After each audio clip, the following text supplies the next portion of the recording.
네, 예림 단장 칼럼입니다. 오늘부터 새로운 주제로 칼럼을 이어가는데요. 어, 직전까지 너무 어렵고 딱딱한 교리에 대해서 나눴다면 오늘은 그 반대로 오늘부터는 따뜻하고 우리에게 꼭 필요하고 사랑스러운 바로 사랑의 기술에 대해서 나누도록 하겠습니다. 사랑의 기술. 우리가 잘 익혀서 하나님을 사랑하고 이웃을 사랑하고 또 가족을 사랑하는데 큰 도움이 되었으면 좋겠습니다. 오늘은 첫 번째 시간으로 들어가는 말 첫 시간입니다. 사랑이란 단어의 진정한 의미가 희석되는 경우가 아주 허다하죠. 우리는 자신의 승용차와 아파트, 직장, 스포츠 경기, 취미 등 수만 가지를 놓고 이것들을 사랑한다 라고 표현합니다. 물론 그 사랑한다는 표현이 잘못된 것은 아닙니다. 하지만 사람들이 자기의 자가용을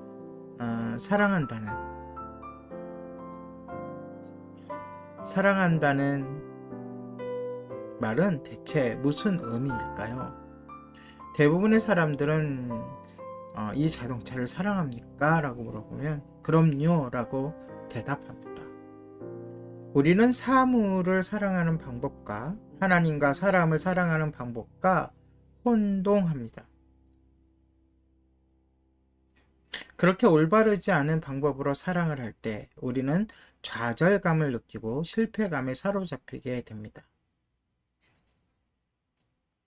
여러분은 하나님을 사랑하기 위하여 얼마나 어떤 애를 쓰고 계십니까? 어릴 적부터 교회 생활을 해온 사람이라면 우리가 하나님을 사랑해야 한다는 사실을 잘 알고 있을 것입니다. 사도 바울은 이렇게 이야기를 했어요. 만일 누구든지 주를 사랑하지 아니하거든 저주를 받을지어다. 고린도전서 16장 22절 말씀이었습니다. 저는 이 말씀을 문자 그대로 받아들였습니다. 그래서 셀 수도 없이 많은 시간 동안 하나님을 사랑하지 않는 것에 대한 두려움으로 끊임없이 괴로워했습니다. 그러나 이제 저는 의무감으로 하나님을 사랑하지는 않습니다.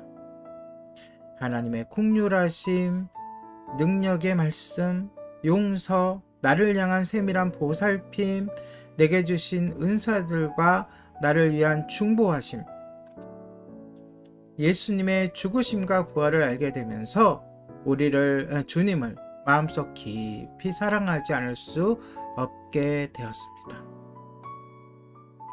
그러나 때론 주님에 대한 저의 사랑이 싸늘하게 식어버리는 때도 있었습니다. 사실 하나님을 향한 저의 태도가 올바르지 않은 경우도 많이 있었습니다. 하나님을 바라보지 않고 나에게 주어진 그 일에만 집중할 때 말입니다. 여러분 자신이 한계를 느낀 만큼 사랑하기 힘겨운 대상이 있습니까?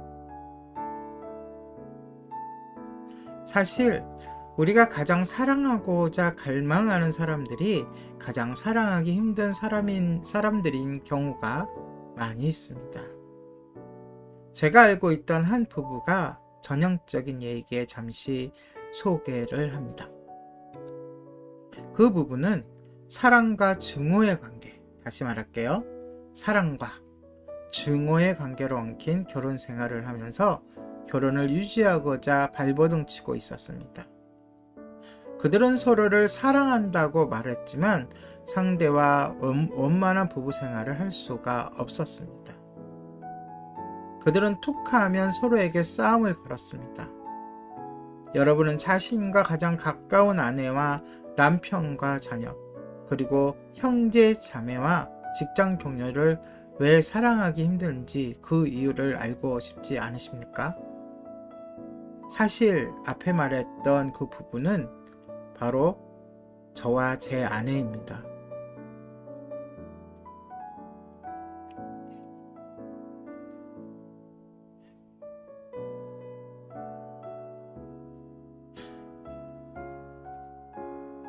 왜 사랑하기 힘들까요? 그 이유를 알고 싶었습니다. 더 나아가 그들을, 아내를 하나님의 사랑으로 사랑함으로써 하나님께 영광을 돌리고 싶었습니다. 오늘부터 그런 목적을 가지고 저와 함께 사랑의 기술에 대해 깊이 나누도록, 누리도록 하겠습니다. 예림단장 갈람이었습니다.